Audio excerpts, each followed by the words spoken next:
Fuera de juego, vamos a abordar ahora la muerte violenta de Julia Flamini, ocurrida el 10 de abril, en el marco del recital del Indio Solari, en las previas, a una hora que va en una franja de las 16:30 y las 18, en una de las cabañas de Termas del Gualeguaychú, por el cual hoy se conoció la sentencia, se leyó la sentencia que recayó sobre Osvaldo Andrés Roldán por homicidio simple, en el cual lo condenó a 17 años de prisión efectiva. No obstante, tanto el Ministerio Público Fiscal, a cargo del doctor Lisandro Verán, como la querella, pedían perpetua. Con nosotros se encuentran los doctores, los abogados de la querella, justamente Miguel Ángel Elgue, buenas noches. Buenas noches. Y el doctor Enrique Manuel Caferata, buenas noches. Buenas Usted noches. es de Gualeguaychú, pero Soy reside natural de Gualeguaychú. pero está Resido en desde La Plata. hace años en la ciudad de La Plata. Desde que fui a estudiar me quedé radicado allá. Y el padre de la víctima es cliente suyo. El padre de la víctima me vino... Lo contactó. Exacto. Ajá. Así llegan. Así llega el tema. En principio están conformes. En principio, lo va a hablar más mi socio y amigo, estamos conformes con la pena de 17 años. Pero ustedes pedían Si bien pedíamos un tema de Sí, prisión perpetua. en realidad la calificación legal se cambió, o sea, a través del fallo, tanto el Ministerio Público Fiscal como la parte esta querellante que nosotros representamos, solicitaba que se trataba, ¿no es cierto?, de un homicidio doblemente calificado. Por alevosía. Por alevosía y por haber mediado violencia de género, ¿no es cierto? En La la doctora- autoría material del hecho. El primer voto de la sentencia que corresponde a la doctora- presidenta del tribunal. La La Sí. doctora Vivian, Ajá. en sus fundamentos, Descarta. descarta los dos agravantes Ujú. o calificantes de la alevosía y la violencia de género. Yo hoy cuando leía, son 30 carillas, 30 páginas. Exacto. ¿Cuál es la diferencia entre violencia de género y femicidio? Si es que existe, ¿no? Y lo que pasa es que es una pregunta muy generalizada en realidad, ¿no es cierto? En el femicidio siempre tiene que haber un hecho, ¿no es cierto? Que el hecho, la acción, digamos, es el matar, ¿no es cierto? Ujú. Y existe un sujeto activo que es el hombre y un sujeto pasivo que es la mujer, ¿no es cierto? ¿Y en la violencia de género? Y la violencia de género habla también, Discúlpeme. si vos lo traducís a Sí. lo que dice textualmente, ¿no es cierto?, el Código Penal, el inciso 11 del artículo 80 del Código Penal, dice que se aplicará pena de reclusión perpetua o de prisión perpetua al que matare a una mujer cuando el hecho fuera perpetrado por un hombre mediando violencia de género. Es decir, siempre habla de la muerte de una persona en el tema de la violencia de género. A nivel internacional se ha tratado como toda forma de eliminación de violencia hacia la mujer, el hecho de la violencia de género. ¿Por qué Sea la muerte o no, ¿no es cierto? Toda especie de acción, ¿no es cierto?, de violencia física, sexual, psicológica se lleva adelante, ¿viste? Antes de ir al tema de que ustedes trabajaron en la querella, ¿alcanza con que la víctima sea una mujer para que sea violencia de género Claro, o femicidio? en la práctica eso es lo que está pasando. No alcanza con el solo hecho de ser una mujer. Ajá. Eso es lo que todavía, si bien el encuadre legal en la Argentina se le ha dado, porque esto viene de un tema internacional, Ujú. no se ha logrado aplicar en la práctica con el solo hecho de ser una mujer. En eso es lo que estamos todavía indefensos. Hay una legislación específica, la ley 26.791, es la que introdujo, ¿no es cierto?, esta calificante legal en el Código Ritual, en el Código Penal, ¿no es cierto? Ahora vamos a ir a la parte de la alevosía, que también rechazó el tribunal. Exacto. Yo entiendo doblemente la alevosía. Por un lado, entiendo que el hecho es alevoso cuando la víctima no tiene oportunidad de defenderse, o aún con defensas mínimas. Y la otra parte de la alevosía que también entiendo es cuando el agresor goza de ciertas seguridades e impunidades Sí. para cometer Cuando el hecho. actúa sin riesgo, sin Sin peligro riesgo. para su persona, Ajá. actúa como seguro o sobre seguro de la comisión del hecho que no le genera digamos, peligrosidad hacia su persona. Esos son los dos requisitos básicos para... Entonces, bueno, en esta orientación, ¿por qué el tribunal, vamos a recordar, Julia Flamini, cerca de 60 puñaladas? Más de 60 puñaladas. Ajá. El Ministerio Público Fiscal, en realidad, y a lo cual esta querella se plegó, ¿no es cierto?, se adhirió en su momento, cuando tuvo que establecer en el alegato la parte de la calificación legal del hecho, se plegó porque en realidad estuvo bien sostenido jurídicamente por el señor fiscal el tema del estado de indefensión de la víctima. Si uno observa el lugar en sí donde se cometió el hecho, que fue en el interior del baño del bungalow, ese lugar es un lugar muy de dimensiones pequeñas, o sea, y muy reducido el espacio, incluso hasta para defenderse, no solo para pedir auxilio externo o pedir ayuda al exterior, pues no tenía salida física al exterior, ¿viste? Vamos a contextualizar un poco la relación entre la víctima y el victimario. Se conocían en los raíz de los... Ellos se conocían someramente, sobre todo cuando en los recitales. Sí, una relación superficial. Muy superficial. Se habían conocido en el recital de Salta anterior al de Mendoza, que fue el previo al de acá de Gualeguaychú. O sea, sobre todo los recitales del Indio Solari. Sí. Tenían esa no tenían ninguna clase de relación. No tenían ninguna clase de vínculo. Y eso quedó bien acreditado con todas las pruebas que se llevó adelante, todo, testimoniales, ¿viste? A través de la degradación. No obstante, Andrés Roldán tiene varios intentos de avances. Exactamente. Eso se desprende claramente, ¿no es cierto?, de la prueba de celular. Él como que pergeñó el hecho como para quedarse solo con la víctima. Eso lo preparó. Incluso la víctima... Está acreditado. Sí. Se acreditó. En uno de los mensajes, tengo entendido, la víctima logra visualizar algo del futuro, porque ella dice, yo en estas condiciones, aquí, que estaba en una cabaña sola, me dice, aquí no me puedo ni siquiera duchar. Exactamente. ¿No? ¿Es así? Eso se desprende de un mensaje de WhatsApp. Y incluso el último mensaje que queda de grabado del celular que se secuestró en la escena del crimen, que pertenecía a la víctima, decía claramente que le preguntaba al amigo con el que ella había concurrido acá a Gualeguaychú.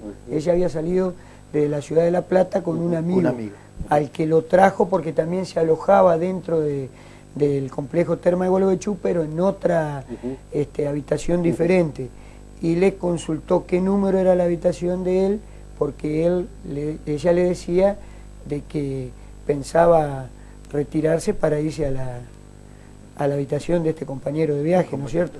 Ya se sentía incomodada, indudablemente, a través de todo este... ¿Por qué 60 puñaladas no conmueve a un tribunal para calificar el hecho de alevosía?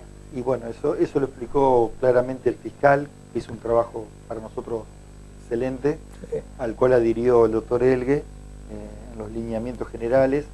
Nosotros creemos que estaba claramente fundamentado que esa cantidad, esa hazaña, esa cantidad de lesiones que le profirieron la muerte, podía acreditar 60 golpes, 63 heridas cortantes, e incluso por dichos propios de la declaración testimonial vertida en este debate por el médico forense, podrían haber sido más también.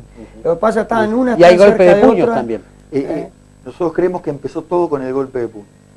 Eso fue el que desencadenó. Que él lo aduce a otra pelea. Él lo aduce a una pelea posterior. Que no se pudo, no tiene razón. Él se fuga del lugar, primero en su vehículo particular, empantanado. Y como no logra encontrar la salida del complejo, dispara, pues, desconocía el lugar, obviamente.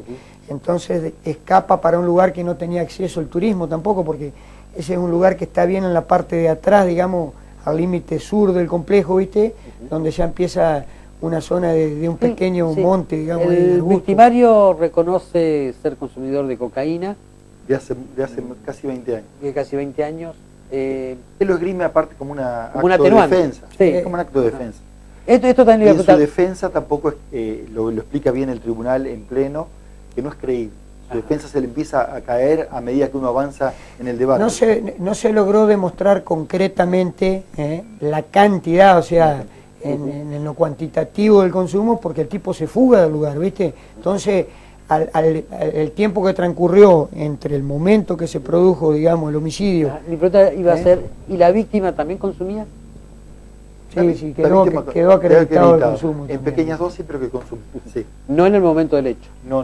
Esto era lo importante. Fundamental. Sí. Ella estaba totalmente pura en el momento del hecho. Ahí está. Totalmente. Se hicieron exámenes Se toxicológicos. le Sí, hicieron- por eso. aparte, Esto lo quería... Con el fallecimiento es más fácil comprobar porque Claro. la sangre no coagula, entonces ella. Ujú. No puede desintoxicar. Exactamente. Igualmente, con lo que vos preguntabas recién, si querés que quede Sí. bien aclarado el tema, ¿viste? A los efectos legales, ¿viste? En materia penal, ¿viste? No es solamente el hecho del consumo en sí mismo, ya No. sea de alcohol o de Exacto. estupefaciente, sino que lo que tiene que ver es el efecto que le provoca a esa efecto que le persona, provoca ¿no a es la cierto? persona. El consumo. Que cambia y ahí cada hace al personalidad. estado de la inimputabilidad que se llama en derecho penal, ¿viste? Por eso aquí- Y que aquí puede no ser cuadró. un atenuante o puede ser hasta materia La defensa de trató de absolución. incluir el tema de la inimputabilidad, pero sin suerte. Ujú. Sin suerte no daba en el caso puntual. La defensa observa que el cuchillo, el Tramontina, no se le practicó un análisis de ADN. Nosotros adherimos a través de Miguel con el fiscal que no era necesario el ADN, principalmente porque el mismo imputado se pone en el lugar del hecho, entonces no hubiera traído nada relevante que podía ser distinto para su culpabilidad.